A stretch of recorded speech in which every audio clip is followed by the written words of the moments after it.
Modern Zelda has a story problem. While the games are great, their stories leave a lot to be desired. Of course, I'm talking about the latest two main entries in the series, Breath of the Wild and Tears of the Kingdom. More so Tears of the Kingdom because even though the problems present in that game are also in Breath of the Wild, they are far more prevalent in this sequel. So I'm going to go over exactly what modern Zelda gets wrong about its story, and in the end talk about how they can get back on track while still maintaining that open air formula that fans have come to appreciate over these past 6 years. Keep in mind I'm going to get into some heavy spoiler territory in this video, so if you haven't beaten Tears of the Kingdom or even Breath of the Wild, I highly recommend you click away, beat those games, and then come back. But if you don't care, stick around because I got a few bones to pick with these two games.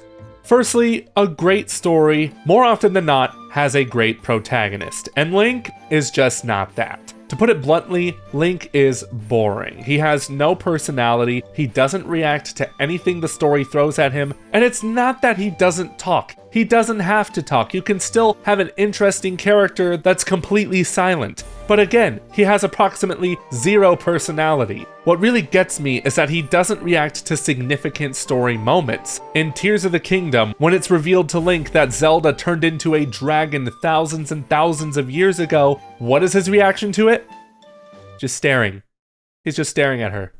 There she is, Link. That's who you've been looking for. And she's been suffering for thousands of years. Oh my god. This is even more prevalent at the end of each game, where Link reunites with Zelda. And all he does is just look at her. Not a friendly embrace, not even a little peck on the cheek, just staring, looking at her, not emoting in the slightest.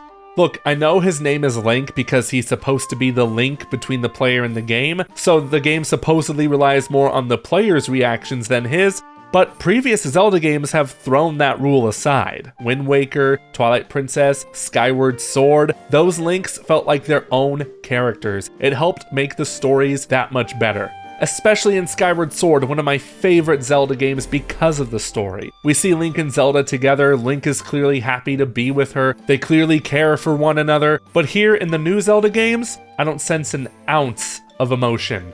I just don't get why Nintendo decided to make Link such a stick in the mud, and I say that because he has the emotional range of a stick. But let's get into my next issue with the new Zelda games and their stories, the plot progression. It's completely restricted by the game's open-ended design. It's not a problem that the games themselves are open world, but the fact that you can go anywhere, do anything at any time. This was a big point made by Eiji Aonuma a few months back, stating that players can craft their own stories through this open-ended design, and I totally get that. But the story greatly suffers as a result of this. Because you can go anywhere at any time past the opening, the plots for these games have to be designed around this mechanic. That's why the main quests in each province are largely self-contained, which worked better in Breath of the Wild, not so much in Tears of the Kingdom. One, because in Tears of the Kingdom, Zelda supposedly appears in every province. I say supposedly because, spoiler alert, it's not really Zelda, and you can also find this out much earlier on in the game if you collect all the Dragon Tier memories, which we'll get to in a bit. So even though there are points in the story where the characters Link interacts with think they see Zelda, Link at no point says, "Hey, that's not Zelda, I know what happened to her, she turned into a dragon." But that's not even the worst offender of this. Every time you beat the dungeon in that area, you have to watch the same imprisoning war cutscene over and over and over again. Yeah, they changed some words here and there, but overall it's still the same story. Why do I have to keep hearing this? Oh yeah, because the game doesn't know the order in which I'm going to tackle these story objectives. No matter how you put it, it's just sloppily executed. But the other problem I have with these stories are that most of the important plot points are told through flashbacks. It was annoying in Breath of the Wild to see these significant moments told through flashbacks and not organically through gameplay. But man oh man, it was made even worse in Tears of the Kingdom's Dragon Tier memories, as there is a specific order in which you need to watch them. This order is listed when you find the map room to them, but it's still inconvenient to collect them in that order. Because if you're just wandering around the open world and you find a dragon tier memory close by, why would you say, hold on, I'm not supposed to collect that yet, I should come back to it later? No, you're gonna collect it right then and there because of course, it's just that convenient. Just like how you can conveniently subscribe to GameXplain and hit that notification bell for more Zelda videos like this. Anyway, I just don't understand how they couldn't make the memories play in order regardless of which one you collect. And it stinks because you could be easily spoiled by these memories. For example, imagine finding out that Sonia dies before seeing the cutscene where she's murdered. That's exactly what happened to me. Again, it is just pure sloppy execution. There was absolutely no reason for these memories to be placed randomly throughout the world, just absolutely none. It made more sense in Breath of the Wild because most of the memories felt self-contained, but in Tears of the Kingdom, it is essential to watch them in order. But my final issue lies mainly with Tears of the Kingdom and how it continued the story from Breath of the Wild, as it feels very disconnected from the first game. Because did we all just forget about Calamity Ganon? For one, I still don't know how Ganondorf and Calamity Ganon are connected. I think there is an explanation somewhere in that game, but honestly, I don't get why they took that out of the main story. I shouldn't have to be going through all these loops to figure out how the two are connected. Because the characters don't even bring that up at all. They treat Ganondorf like he's his own thing, and he probably is. But wouldn't you think that somebody would hear his name Ganondorf and think, Ganondorf? Ganon? Calamity Ganon?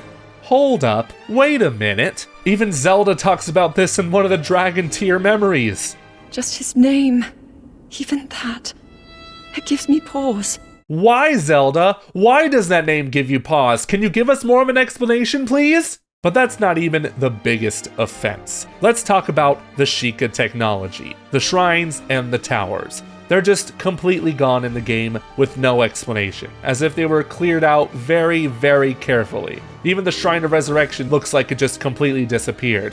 But I guess that's what happened, because during an interview with Eiji Aonuma and director Hidemaru Fujibayashi, they said that after the events of Breath of the Wild, the Sheikah tech just disappeared with no explanation. I cannot stress enough how absolutely lazy that is. It's giving somehow Palpatine returned.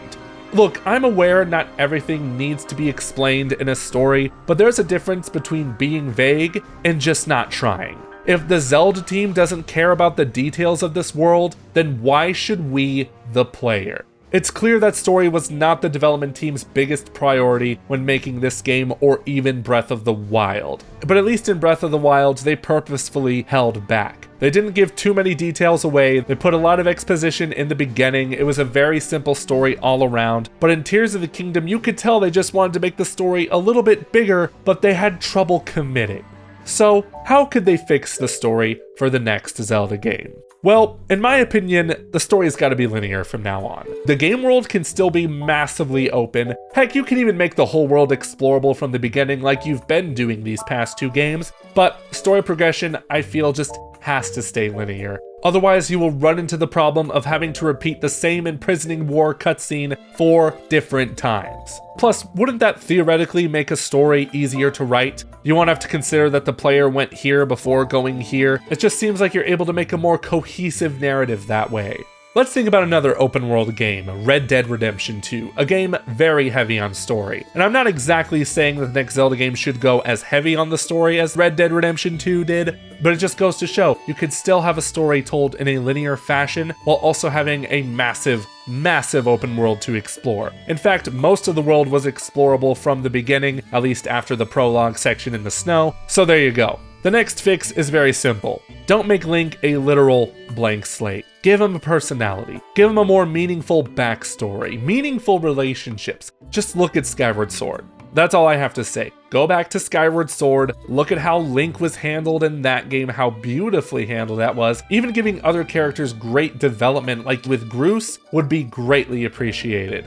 And finally, the story should play a more active part in the game, not just told through something like flashbacks. In Breath of the Wild and Tears of the Kingdom, I personally didn't feel like I was having an active role in the story. All the important things happened in the past, and I'm just here picking up the pieces. This wasn't as much so in Tears of the Kingdom because a lot of story elements happened in the present times, but cutting back to the Zelda sections in the past, where Ganondorf is seen most of the time, was a huge bummer. I needed to see more of Ganondorf. Heck, you should have given Ganondorf more of a backstory here. Great to see you made him voiced. Awesome. But man, he was completely wasted as a character. But hey, if you need to have more flashbacks in the next Zelda game, cool. Make them playable. Make me feel like I'm a part of the story and I'm not just watching some exposition.